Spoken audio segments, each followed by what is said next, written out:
If you are looking for shows to binge like this, or early access to shows like this, then look for this icon.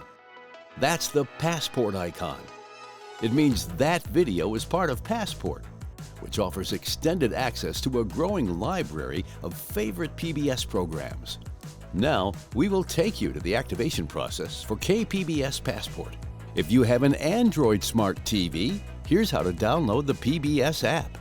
From the Android TV home screen, scroll to Apps.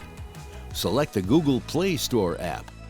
At the top of the screen, select Search and type in PBS. Select the PBS app. To install the app, click Install.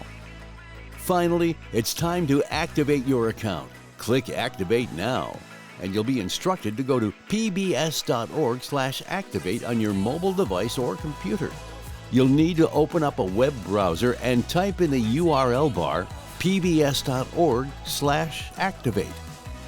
Enter your unique activation key.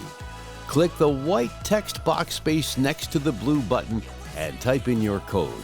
Once you've typed in your code, click Continue.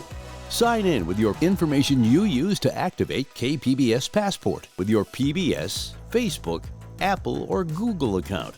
Your Android TV is now activated. You'll have easy access when you're ready to stream all your favorite PBS shows anytime, anywhere.